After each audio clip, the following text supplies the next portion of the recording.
All right, so does size matter?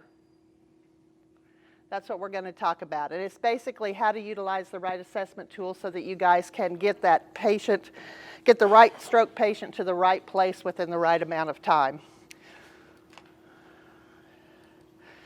Here's the obligatory incidence and mortality. It's the 5th most common cause. Can you guys see that? Do we need to lower the front lights?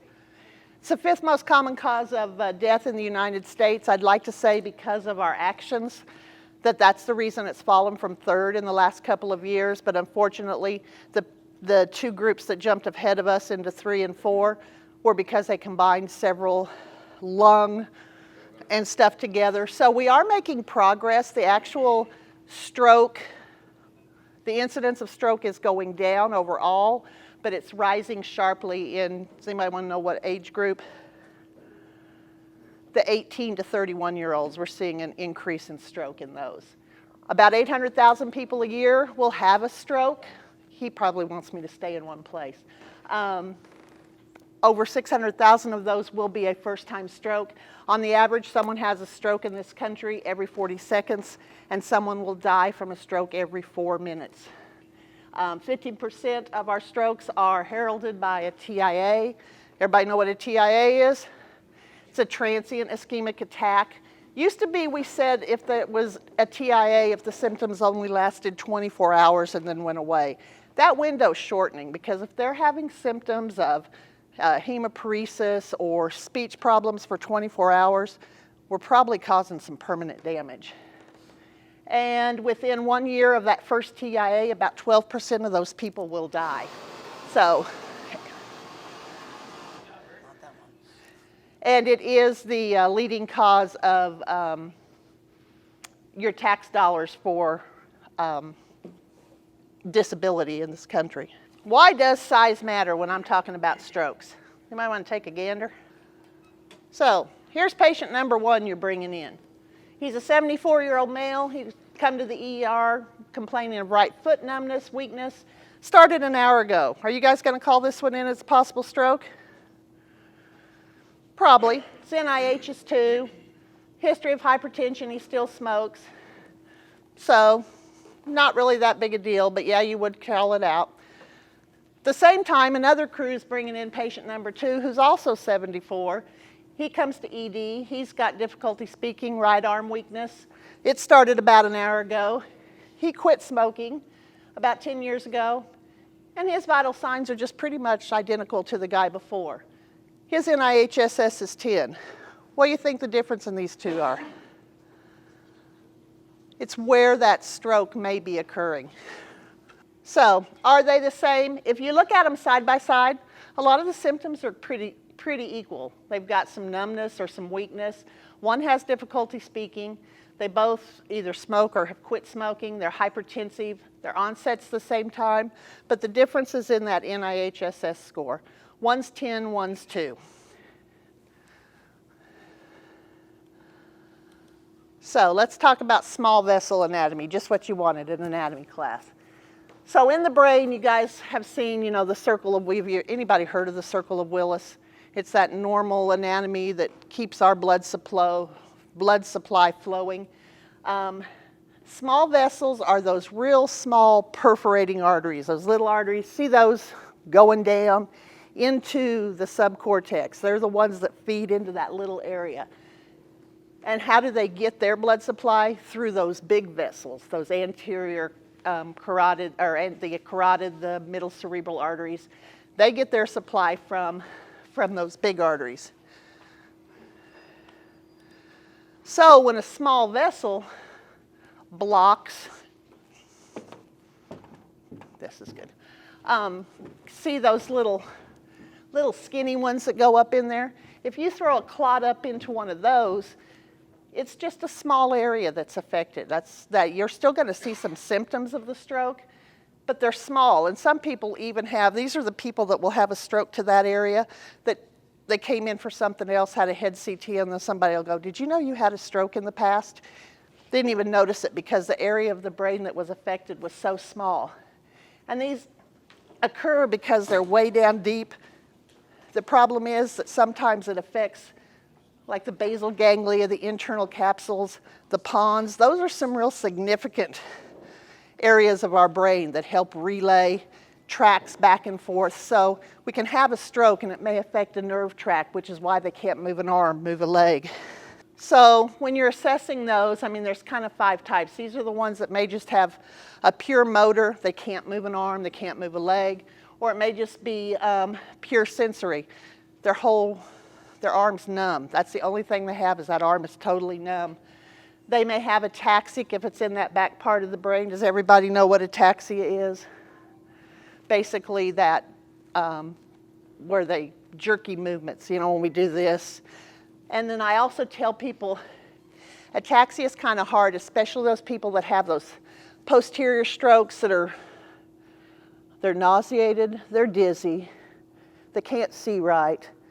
You know, how many people have that and it's not going to be a stroke? I always tell the kids when I'm teaching them in their orientation, you know, we do the nose finger up the leg and look for that. But sometimes those really small strokes that affect a significant area that may not even register on one of our stroke scales, I said when you bring them in and you sit them up and you're taking their clothes off, let go of them a minute. If they start doing this wobbly, can't hold themselves up, that's more of a truncal ataxia, and that tells me it's something more central, and they may truly be having a stroke. So these people with these small vessel diseases, it can happen suddenly, but more often it's just kind of a fluctuating, occurring, progressive presentation of symptoms. Small vessel diseases, that arrow's pointing at the stroke. Can you see that little dark area down there? That's how small a small vessel disease stroke will be. But 70 to 80% of these people will end up doing okay, and they're functionally independent at 1 year after the event. 97% of them will usually survive 30 days, and they have a 10% chance of reoccurrence. So they're significant, but this is what you guys are here. The large vessel. What are the large vessels? Those are those big, and when I say large, they're really not that big in the head. They're just the big vessels in the head.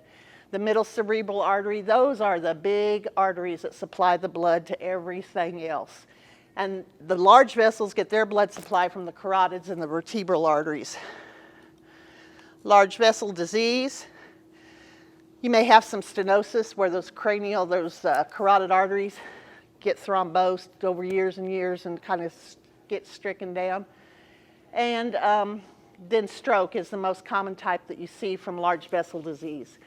And the locations that are affected by a large vessel, rather than with the small vessels, it's a minute area depending on where it is. If you have a stroke in one of these large vessels, it can affect a whole entire area because those supply blood to everywhere in the head. When you guys pick up people with a large vessel stroke, you're going to see a lot of the same symptoms with the small vessel. You're going to have the hemiparesis, or maybe only one arm doesn't move, maybe all 4 are weak or not moving. These people are usually going to have more visual deficits. They'll have the speech difficulties, more of the facial droop, and the aphasia.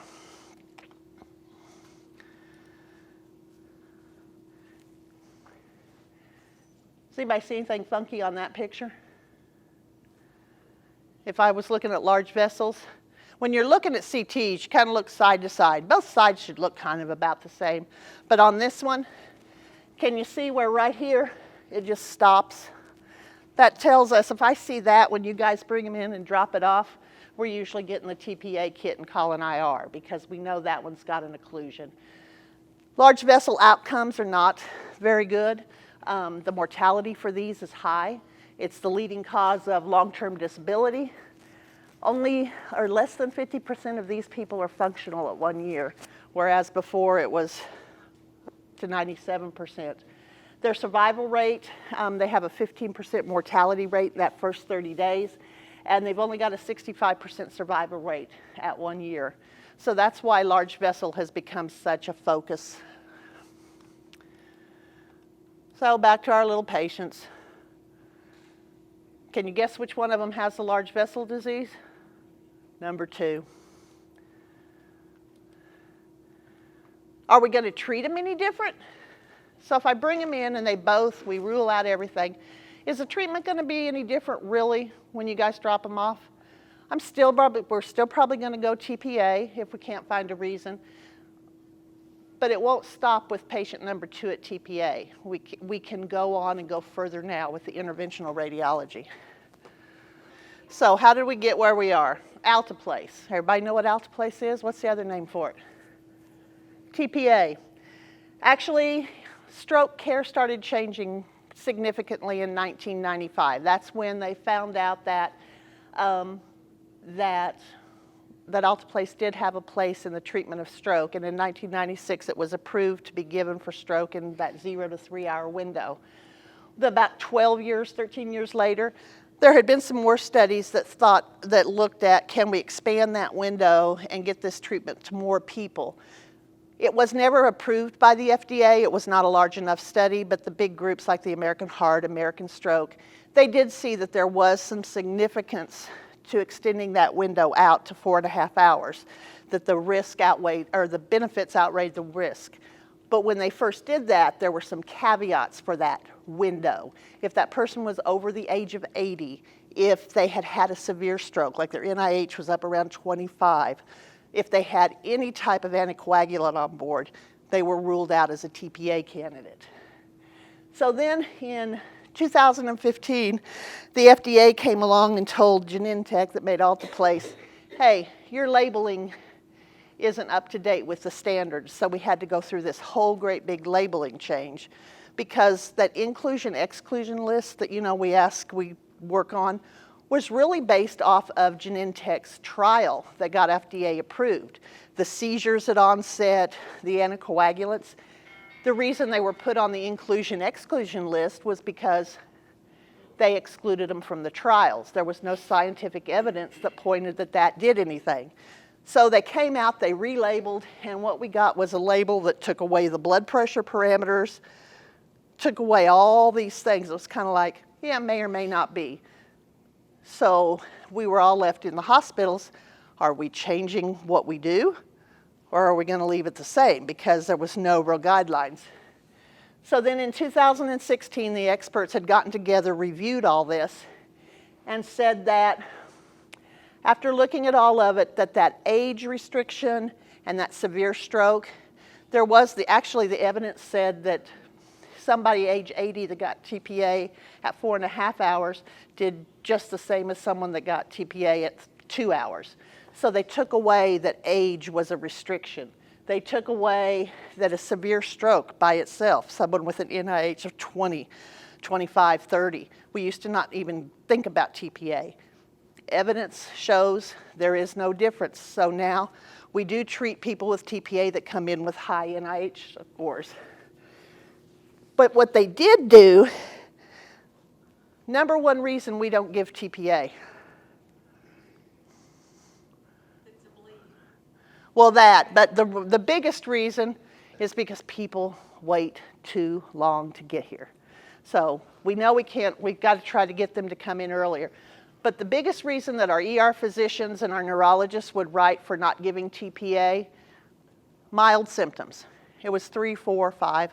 Mild symptoms. I'm not going to risk giving them TPA, having a bleed. So we didn't. But these people that came in and their NIH was 3, as that stroke evolved through the healing and the process, they would go home with NIHs of 14, 15, end up in a skilled nursing facility. So this expert panel said, being a mild stroke is not a reason not to give TPA. If it's a mild stroke, even if your NIH is 1, if that disability, if that limitation is disabling, then it's enough that you need to be given TPA. So they also included a list of reasons to give. So if someone comes in and they've lost the vision in an eye, that's disabling. You better be given TPA. If their right side is weak and they're right-handed, that could be a disability. So they actually put in there that mild, non-disabling is now the reason to not give TPA. Why do the physicians not want to give TPA? Why are they so scared to give it? Risk and benefit. Risk versus benefit. They're afraid they're going to bleed, especially our ER physicians. They get kind of afraid of that. What's the number one reason that the physicians get sued over TPA? They didn't get it. People are getting informed. I mean, I've gone in and people are saying, they're having a stroke, I want them to have that medicine. Well, they may have a reason we can't, so we have to explain it. But people know that this is available. Now, if we could just get them to get there within the time period, we'd be doing a lot better. Yeah, it is always the patient's choice. That's why you go through now, there's one neurologist that'll come in and saying, hey, you're having a stroke. I've got a medicine that can help you, but it might kill you. Do you want it? Guess what they're probably going to say? No. But most of them will go in and say that the benefit will outweigh. There is a risk for bleed after you give TPA, but someone that has a large stroke, especially if it's a large vessel occlusion that affects a large area of that brain, they're at risk to bleed all on their own with no TPA. I tell the patients when I'm in the room with them, and we're talking about it, your head, this is real simple, guys, but I get down into the simple. I tell them their brain's kind of like a steak. You know how the steak meat is, it's kind of firm and good. And then they have a stroke in that area, that dye kind of turns into hamburger, and your hamburger oozes. Well, in the brain, that could be blood, and they could have that conversion all on their own. So our risk of bleed is usually fairly low. I think ours is about 4%, 5%. And they can go ahead and have what we call the hemorrhagic conversion. They can have little bleeds, but a lot of times it doesn't affect the outcome. They still improve and do well. So the large vessel occlusions, why do we want to look at that now? Because the big thing is now we've asked you guys for a long time to identify that stroke, get them in, call me, let me know. Now we're asking you to say, hey, yeah, I think it's a stroke, but is it a large vessel disease? And if it's large vessel, do we waste time stopping somewhere else to get them, there? Where is the best place for these people with large vessel disease? Where do they need to go? So, large vessel occlusions are about 40 to 50% of all of our ischemic strokes. Their mortality is 5 times higher. Their outcomes are not very good. And truly, someone that has a large vessel occlusion that's a big thrombus. Have any of you guys been in the CT scanner when we say, ooh, there's the clot, and you can actually see it? That clot's been there, unless it's just a fresh thrown emboli. Usually it's old plaquing and it's built up and it clogs off. That IV TPA is going to take a while to break that down. So we still need to start the TPA, but the TPA alone, they usually don't respond very well to it. So you can see if we just gave IV TPA to one of those big middle cerebral artery, only 35% of them are going to dissolve on their own. And if it's here in the carotid, it's less than 10%. So we need to do something else to open up. We love it when they have the big clot. We get the TPA going, we go to IR, and we do that first flush of dye, and it's wide open. We love those. That doesn't happen very often. So, we got TPA, and now they're thinking, okay, clot. Removing that clot's going to be the next gold measure. Because if we can get that out, with the TPA, like I said before, about 40% of them are going to open on their own with the TPA. But if the clot's less than 5 millimeters, it's probably going to open. If it's over 7, it's probably going to need some help. So if it opened on its own, we had 66% of them had a good outcome. If it doesn't open on its own with TPA, you can see the outcome's not very good. So we thought, oh great, we have all this, we have TPA. There were some studies that showed that moving that clot's going to be great. In 2013, we went to the International Stroke Conference thinking, here's our next new thing. All the studies that came out said, we really don't see any benefit to just TPA to going in with a retriever and trying to get that clot. Scientific evidence isn't there. So things kind of were like, so what are we going to do? And endoscopy kind of took a back seat for about a year. Then in 2014 and 2015, everything changed. We had 5 trials that came out that all showed a very significant benefit to patients getting TPA and having that clot removal if it was appropriate. And they looked back, and the reason the first ones didn't look good is that they were picking the wrong patients. They were just picking ones that had failed TPA by themselves or were really bad. So we had this whole list. I don't know if they've talked to you about Mr. Clean, Escape. They're going to this afternoon. Yeah, well, I didn't put all, doctors like all those slides with all those statistics and graphs. Nurses hate them, so I don't put them in there. I just mentioned them. But they're there, and if you guys would like the references, I will get you copies of them to read. They get to see that this afternoon. That's great reading to put you to sleep, I'm telling you, is reading medical trials. So in 2015, okay, now everything's changing again. So who is it that's going to benefit from this new therapy? It's those people with large vessel occlusions. A small vessel occlusion, we can't, the vessels are too small, we can't get to those. So basically, that's what they said. We can do this intra-arterial intervention either with stent or suction retrieval. It helps patients with or without TPA. And the number of patients that meet the criteria, you only need 3 people to come in before I can get one of them to benefit from that. So that's a pretty low number. So it does show that. We lost, and did you know Dr. Jung was our medical director, was an interventional neurologist. And I mean, he came about the time all this happened. We lost him in July. But we are actively recruiting. We still have 3 interventional radiologists that pull clots. We have a neurosurgical interventionalist that can help coil aneurysms. And we are actively recruiting a neurointerventionalist, a neurology interventionalist, and another neurosurgical interventionalist. When Dr. Jung left, we were just after that, where you can get people that, when they're out of their residency and they commit. So we do still have, no matter what people tell you, just because we lost Dr. Jung does not mean we're not going to do this anymore. We've actually done more since he left. We keep increasing the number that we get. But do you guys know Dr. Workman, Boswell, and Bari? They are our clot retrievers. And Dr. Cunningham and Dr. Workman can coil. So then in 2015, they issued a big statement that the American Heart Association said, okay, now we've got this intervention and we've got people out there and we've got EMS. How do we get them involved in getting people here to take care of these patients?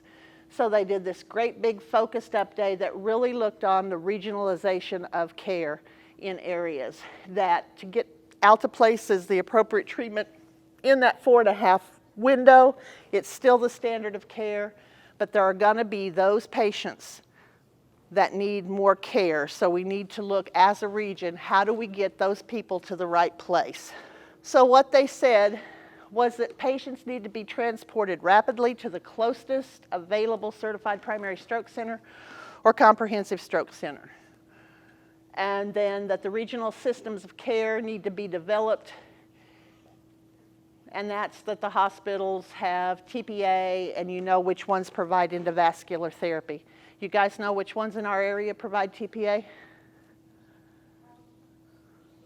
think pretty much all of them. Some of the really little ones don't. What's really interesting is I do reviews for the state for TCD designation. And when this, 4 years ago when we started, you know, we had all the level 1s, level 2s getting out there and getting that designation so you guys wouldn't drive by our doors and leave us standing. But the lower levels, the littler ones, the Sullivans, the Bolivar, some in that area, they just really didn't see the need. We have picked up tremendously in the number of smaller hospitals that are wanting their designations, because I just did one up in, oh God, Louisiana, Missouri, way up there in Pike County. They own their own ambulance service, but their ambulance was driving by them to deliver strokes. So, I mean, you guys are taking this seriously. So we need to get them to the right place. Does everybody know what EVT is, or endovascular therapy? Kind of a picture, that clot's lodged up in there. You'll either hear us talking about stent retrieval or suction retrieval, either solitaire or penumbra. The stent retrieval is basically they take that catheter, go right up to the clot, and then they'll deploy. I was glad I had video, but we wouldn't have been able to see it. They deploy this, and then it spreads out and meshes into that clot, and then they pull it out. The suction is the same thing, up to the clot, and then they take this little, looks like a roto-rooter, and kind of get through that clot, and then that catheter suctions, and they start suctioning the clot out. Now our guys go a little bit different. They like the suction catheter, but they like the stent, so they put the suction catheter up, put this in, and then they mesh it and suck and pull all at the same time. Does it matter what kind of clot it is, if it's from the class or if it's an embolus? No, doesn't matter. Does not matter. People that are probably going to go, there's a lot of people that will not qualify for TPA. Well, even less are going to qualify for endovascular therapy. So they've got to have an NIH at least 6 or above. And our guys usually look at 7 or 8. Now, there are always exceptions to every rule, but it's usually that. And the aspect score won't mean anything to you guys. It's just a way, if we can't get them, if there's any question that there's a clot, we can go to MRI, but we don't want to waste time. They can actually, a neuroradiologist can look, and by 10 different points on that CT can determine, and if their aspect score is up over 6, then they say they're a candidate for IR. The big thing right now is that EVT needs to be started within 6 to 8 hours. At Cox, we have you guys, or they will class out, comms will class out up to 8 hours is our borderline, but and when we get ready to close out, that may be changing too. So in 2017, we added more challenges. We still want you to identify that stroke. We want you to transport it. We know that transporting it to a non-thrombolizing hospital might actually harm the patient. Bypassing a hospital can put the patient outside of the TPA window. What do you do then? If you know that they large vessel disease, but you're going to bypass it, puts them outside of the TPA window. That's why this regional care system is important. The other thing is that there's no single severity thing that we can use that is like 100% that'll say, yeah, this is a large vessel. No, it's not. It's still a judgment call. They have said we have to avoid missing those IR-capable patients, and but we don't want to overdose. We don't want to overcall everything either and say, oh, this large vessel, get them to the big place. So I don't know the answers to these. That's what you guys are here to solve today, and we'll go from there. And actually, we're actually beginning to get more data out there to say, is this the right thing? Is this not? Now, you guys probably know this. Not all stroke centers are the same. You have accreditation levels.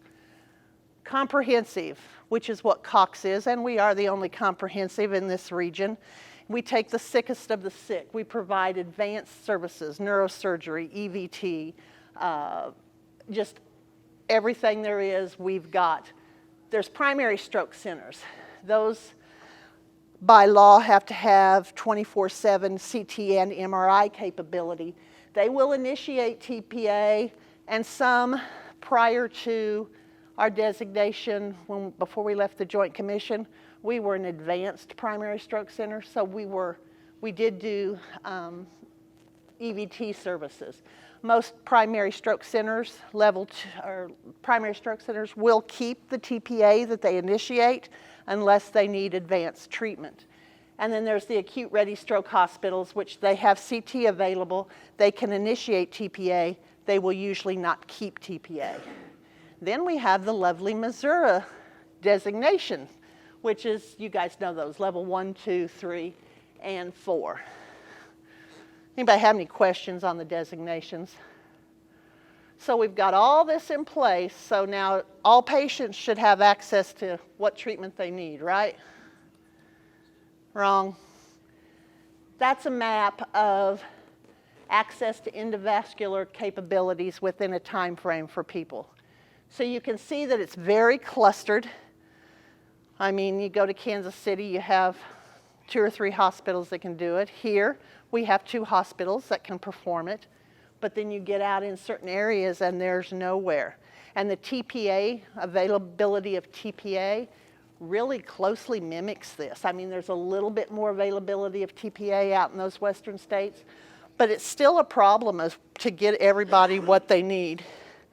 I kind of did a map of I didn't know if you guys knew where our designated hospitals all were. That goes a little bit outside of our services. Everybody here, just our region, our EMS region.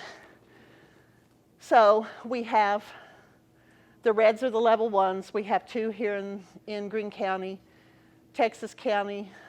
So you can see, we just took over. You can see that up there in that Barton, Dade, Cedar Vernon, that's an area where patients really don't have a lot of access to TPA and care. So I'm kind of glad we're getting in with Barton County, and we'll see what changes I get to go help do up there. So, Monette is a drip and ship. Monette is a drip and ship. Did I leave them off? Yeah, Monette's a level 4.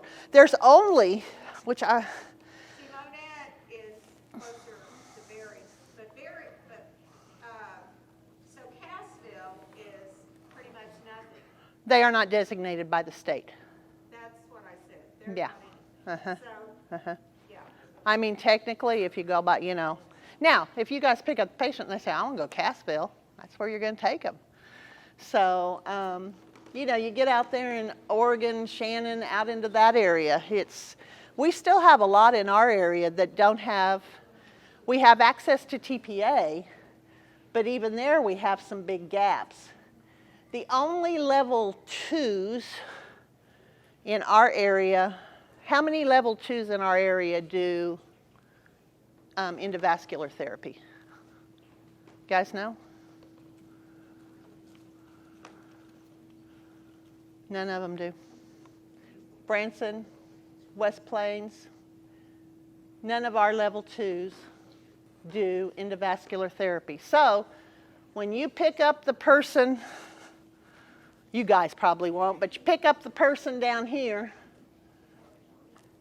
Yes, we do have crews in Stone County. Yeah, and that's part of what this whole regional, what we work with the regional thing. So if you pick someone up here and they're an hour into their symptoms and you think it's large vessel, are you going here? You're bringing them up here. That's what we have to work through.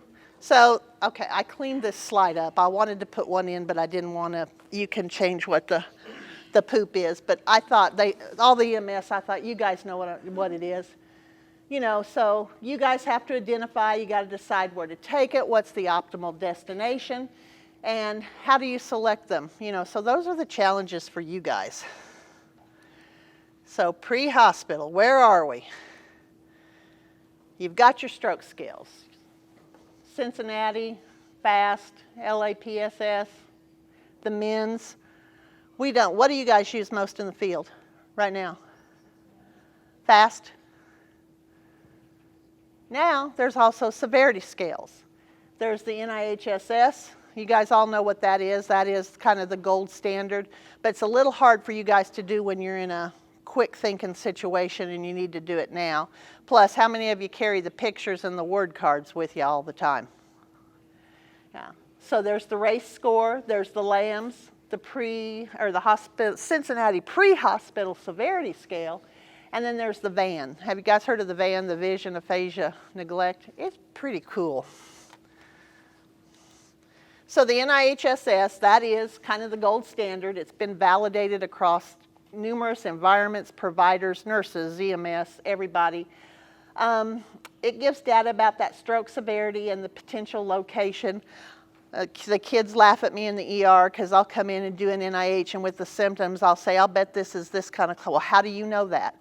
Well, if you know what part of the brain does what and what their symptoms are, it's kind of like with a heart attack. You can tell where the heart attack is looking at the leads of the EKG. Above 6 with an NIHS is kind of an indication of that should receive endovascular therapy, and that has class 1 level of evidence A. And it can be utilized by pre-hospital providers, but it is pretty complicated to use just in general situations. The VAN is another one. It was designed for EMS in the field. Very easy to perform. And some of these I tell people you don't have to do them. But when you're in a hurry to we'll do the NIHSS, but you can get a pretty good idea using some of these other cheats. It simply looks at vision, aphasia, and neglect. If they have any one of those, you don't have to add up numbers, you don't have to remember scores. It's just if they have any one of them, they're considered a large vessel occlusion, and to bring them onto the appropriate place. There's only been one study done on this, so you really can't validate it, but it is a pretty simple way to kind of think about it. The LAMS score, I guess, in our regional meetings last year, I think it was about a year ago, it came up that we knew we needed a severity score. What were we going to use? Was it going to be the LAMS? Was it going to be the RACE? Well, the LAMS is kind of just a 3-point. It scores from 0 to 5. It's been validated across the board, so we know it's pretty good. It's predictive of large vessel. It has an 81% sensitivity, which means, and then, I think that's supposed to be 75% will have a bleed, a large vessel occlusion or a bleed if they score positive on this. I don't know why I erased it, but I did. The one thing this scale did not do, it doesn't look at cortical signs, which cortical signs are our big clues for large vessel occlusions. So we've chose to go with the RACE. Are you guys using it actively now? Just started. So really, it's pretty simple. It's 5 items. They score from 0 to 9. It was developed specifically for pre-hospital. It really is just an abbreviated version of the NIHSS.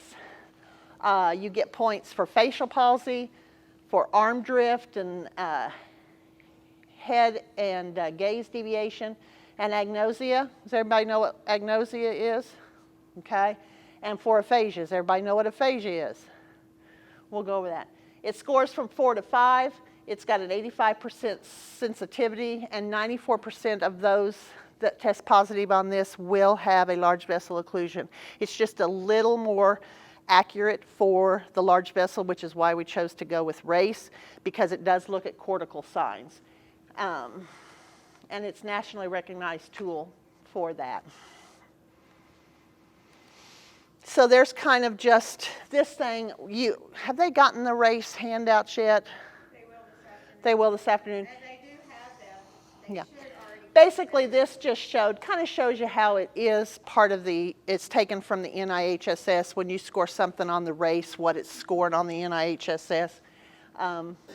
I can give you guys, if you want them, copies of this stuff. You can look at it. So how are we going to simplify this detection?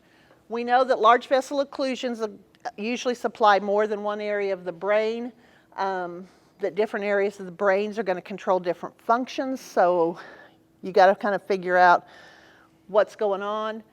And if they have a blockage in that large vessel, they're going to lose a lot of multiple brain functions. So if you look at it the other way, so you're looking for, do they have deficits in several different areas? And if there's a combination of symptoms, it's probably a large vessel occlusion. That's confusing. Basically, I tell the kids when they're coming in really fast and they kind of want to do that first NIHSS, I said, look for cortical symptoms and the Ds. Does everybody know what those are? What are the Ds?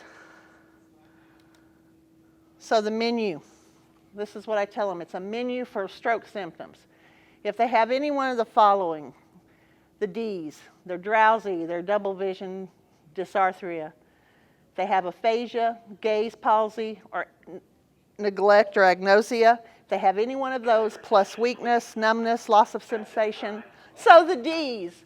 Are they drowsy? Are they alert? Do they require stimulation to keep them awake? Are they reporting double vision? Or do they have like those googly eyes that are kind of just not focusing on anything and going everywhere?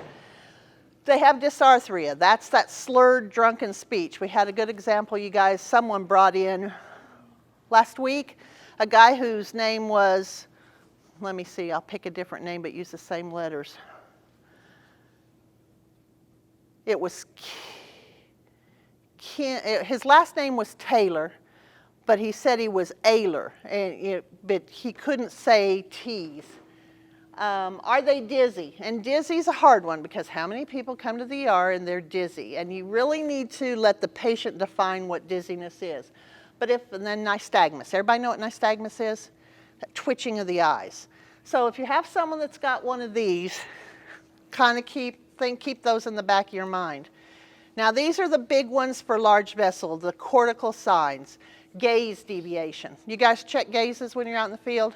Have them follow your finger? When they send me the reports you guys send in on my Zip It, we always sit up there in the stroke center and say, yeah, this one's real. Yeah, it's not. So, but if somebody puts that they've got gaze deviation,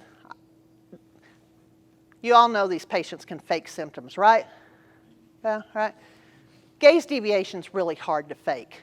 It's hard to, even if they're looking a direction, when you tell them to follow your finger, it's really hard for them not to follow it. You know, and partial gaze deviation means they may be looking this way, but they can only follow your finger halfway across. They can't go the rest of the way. But if they're if their gaze is deviated, that's a cortical sign. I can almost guarantee you, unless it's like a tumor or something else, they've got a large vessel occlusion. And just an FYI, their gaze, they'll be looking at their stroke. So if they're looking left, their stroke's going to be on the left. If they're having a seizure, they'll look away from the side of the seizure. Aphasia. That is the difficulty to understand spoken or written words. If they've got gaze deviation and they've got true aphasia, they're probably a large vessel. You need to get them to somewhere that we can do advanced treatment. Everybody know what expressive aphasia is? They just can't talk to you. They can't talk. Receptive aphasia, they may be able to speak, but you're talking to them and they don't understand a word you're telling them. It's almost like several years ago we had a young guy come in and they documented in the chart that he was ignoring them, he wouldn't talk to them, and they put him in the room to come down off his drug high. Mind you, his drug screen was negative, but the kid had expressive and receptive aphasia. He wasn't ignoring him. He just didn't have a clue what they were saying to him. Anomic, that's when the people they're searching for a word. They may make sense, but then they're just searching for words. That is a form of aphasia. And global aphasia is where they're totally mute. You guys have picked those up before. That is the most serious. So we need to come in with that. Agnosia. This is when I may be sitting there and coming in, and there's my arm sitting there, and you'll say, what's this? Well, it's an arm. I just don't know it's my arm. They just have no realization that that's they can't recognize, they can't interpret sensations. So sometimes they just don't recognize their son or their daughter or their wife. They don't recognize part of their body as their own. So if they have that, that's a cortical sign. And neglect, they may just totally, and sometimes you can't do it, but when you're walking around the room, most of the time people are going to track you. These people don't know anything on whatever the affected side. They don't even know that side exists. So those are the big three cortical signs. If they have any of those, you guys need to really start thinking large vessel occlusion. So what's in the future? What are we going to have next year come up? What are our opportunities? Well, there's a big study going on up at KU called the Dawn. How many of you picked up wake-up strokes? Are they in the window for TPA? No. Why? Because we don't know when the stroke happened. We don't know if that stroke happened when they went to bed, if it happened in the middle of the night, or did it happen right when they woke up and noticed the symptoms? Well, some of the research coming out is kind of suggestion that maybe it's the stroke event that wakes them up in the first place. But there's some level 2 evidence that shows that these people with wake-up strokes, while still maybe not TPA candidates, there may be some evidence coming out that says we need to expand the window up to 24 hours, that EVT treatment may be effective up to 24 hours. Not there, but it's something that I'm sure will be a hot topic at International Stroke Conference this year. There's still, are we going to expand and refine our regional plans of cares? Inter-facility transfer time issues. You guys, we're working on door in, door out times. That's a big, have you guys heard that phrase? Basically, you guys take someone to Branson, and they get TPA, and they need EVT. From the time they hit, you guys dropped them off till they need to be getting them out is 90 minutes. Do you want to know how long it actually takes? The average time is around 104 minutes, so we've lost this time. Now, if I go out to some of our other facilities that we get transfers from, transfers can take 2 to 3 hours to get someone here that's what we call a drip and ship. Well, by the time they get here, they are now out of the window. So that's where the question comes up. If someone is in that window for treatment, do we bypass? Is it worth taking 60 minutes or 20 minutes to get the TPA started, but then it's going to take 3 hours to get them out of there and put them out of the window?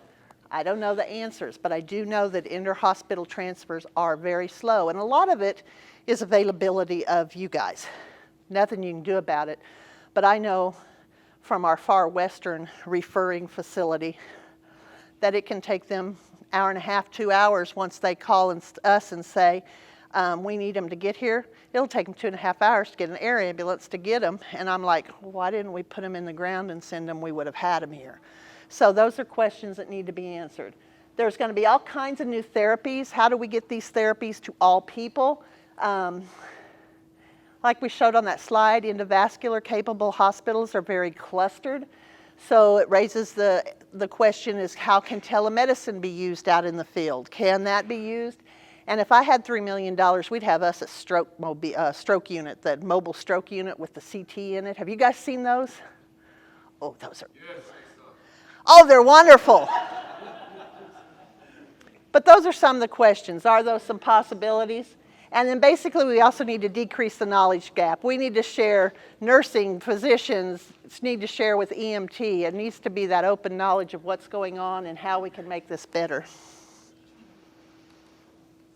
Okay, so here's a transport case. 52-year-old male, left-sided arm weakness, arm and leg. The weakness is he's unable to move it against gravity. He has moderate facial palsy. His time of onset was 4 hours ago. He's 15 minutes from the closest primary stroke center, and he's 30 minutes to the interventional stroke. Race score was 5. Anticipated arriving at the receiving, we want to get him there within the 3 to 12 hour window. Really, probably should go to the interventional center if we can. Does that make sense to everybody? Yeah. That's like this second patient. He also has left-sided arm and leg and numbness, moderate facial palsy, still 4 hours ago at his onset. He's still the same distance from both. But he's going to be at the receiving center in over 3 hours, so we're out of those windows. His race score is less than 5, which tells you that it's probably not an LVO. It makes no sense to transport this guy to an endovascular place. He should go to the closest primary stroke center. Or I guess ours, a level 3 or, well, any of them. So, time is brain. What we need to do is look for earlier detection, treatment of those strokes, get those large vessel occlusions to the right place at the right time because their mortality can be up to 80%. And the number needed to treat on those large vessel occlusions to have a successful functional outcome is really right about 3 patients. So, any questions?